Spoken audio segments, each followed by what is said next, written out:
CMN의 핵심 가치에 대한 개요 세 번째 시간으로 오늘은 우리가 가진 모든 것은 하나님의 것입니다.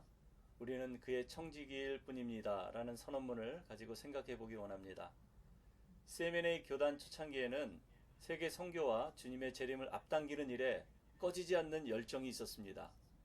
초창기에 아프리카로 파송된 선교사님들은 여러 가지 풍토병에 감염되었습니다. 그럼에도 불구하고 수백 명의 자원봉사자들이 선교사로 자청을 했지요. 언젠가는 뉴욕항에서 선교를 떠난 7명의 사람 중에 4명이 죽어 돌아왔습니다.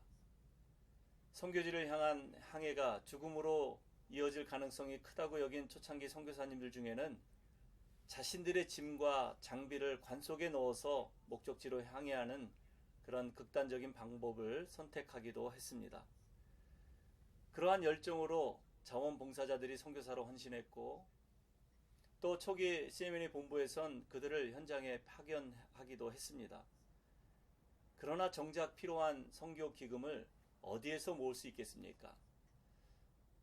1891년 뉴욕 지부 주최로 뉴욕의 라운드 레이크라는 장소에서 Deep for Life 컨퍼런스를 열었습니다. 그것은 주로 성결의 삶에 초점을 둔 11일간의 일정이었습니다.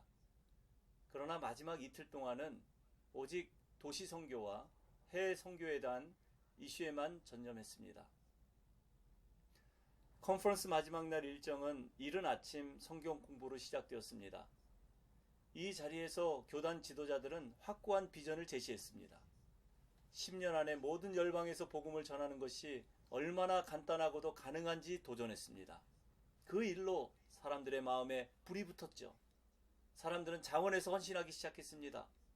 어느 목사님은 강단 앞에서 자신의 딸을 선교사로 하나님께서 세우셨다고 안수기도 했으며, 또 그 자리에 있던 수많은 사람들이 함께 세계 복음화를 위해서 중보하겠다고 다짐했습니다. 그날 아침 로이스 셰퍼라는 초신자가 주위 사람을 깜짝 놀라게 했습니다. 그녀는 간직했던 보석함을 꺼내서 제단에 올려놓았습니다. 그리고 선교사 한 명을 파송하는 데 드는 비용이 자신이 드린 것의 2배임을 알고 이제 나머지 반을 채워줄 사람을 둘러보고 있었습니다. 그 다음 장면은 목격자에 의해 이렇게 보고되었는데 특별한 장면이 연출되었다고 합니다. 이 로이스 셰퍼의 보석함을 보고 사람들이 차례대로 반지, 귀고리, 시계, 그 밖에 귀중한 장신구들을 헌금함에 넣기 시작했다고 합니다. 그날 아침 수많은 사람들이 선교사 파송을 위해 소중한 보석함을 열었던 것입니다. 물론 어떤 사람들은 재단에 돈을 헌금했습니다. 그리고 그날 모여진 금액으로 선교사 4명을 추가로 파송할 수 있었다고 합니다. 사람들은 비로소 깨달았습니다. 그들의 삶뿐만 아니라 은사와 재물도 하나님의 것이었다라는 것을. 그들은 단지 이 모든 것의 청지기임을 깨달았기에 선교에 대한 헌신은 반복적으로 지속적으로 일어났습니다.